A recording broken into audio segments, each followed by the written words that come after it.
When my wife, Amanda, told me she had a work trip to Las Vegas, I didn't think much of it. She'd traveled for conferences before, and while I missed her every time, I trusted her, or at least I thought I did. The night before she left, Amanda was restless. She checked her suitcase 3 times, tried on 2 different outfits for the flight, and kept glancing at her phone. I asked if everything was okay, and she forced a smile. "Just nervous about the presentation," she said. I kissed her forehead and told her she'd do great, but something about the way her eyes darted away made my stomach twist. When she landed in Vegas, she sent me a quick text. "Safe. At hotel now." Short. Cold. Not like her. 2 hours later, she called. Her voice sounded uneasy. "So, listen, there was a mix-up.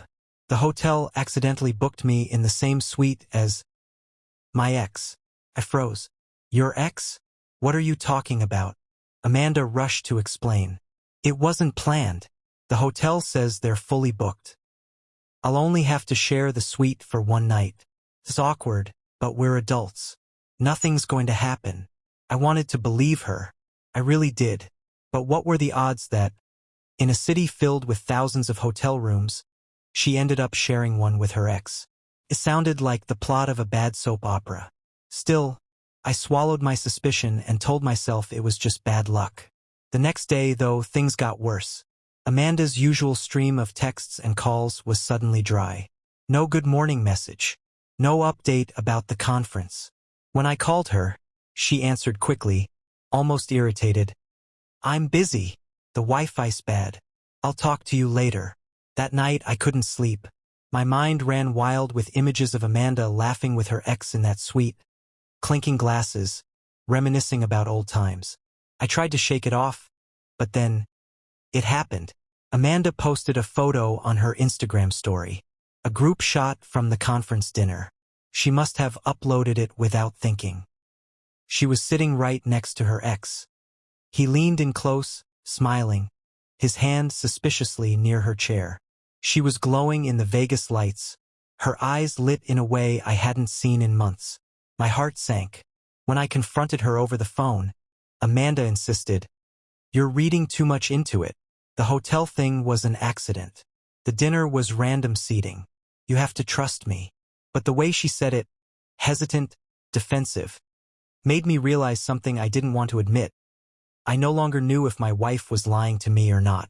Amanda returned home 2 days later, smiling as if nothing had happened. She hugged me, unpacked her suitcase, and started rambling about the conference. I listened quietly, my eyes fixed on her, wondering how many parts of her story were true and how many were carefully rehearsed lies. A week passed. She acted normal, maybe too normal, cooking my favorite meals, cuddling on the couch, even suggesting a weekend getaway. But I couldn't shake the unease, so I tested her. One evening, while we were eating dinner, I asked casually, "So, how was that suite with your ex? Did you guys manage not to kill each other?" Amanda froze. Her fork hovered in midair. Her face went pale. What do you mean?" That's when I pulled out the printed hotel invoice I had requested. The suite wasn't an accident. It had been reserved weeks in advance, under both their names. Amanda's eyes widened in shock as the truth slammed into her. She tried to stammer out an explanation. I can explain. It was just easier that way. We were going to split the cost, but nothing happened, I swear." But her excuses meant nothing. If nothing happened, why hide it? Why lie about the hotel being fully booked? I looked at her calmly and said, "Love doesn't book hotel suites behind someone's back, Amanda."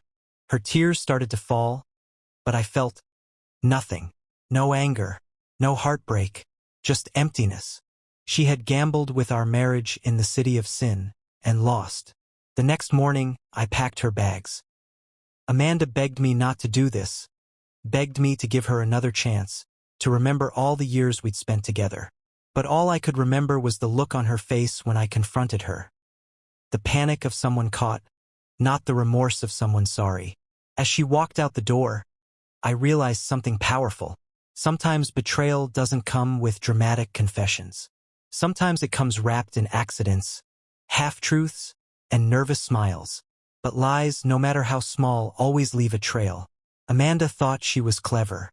She thought she could manipulate fate and me at the same time.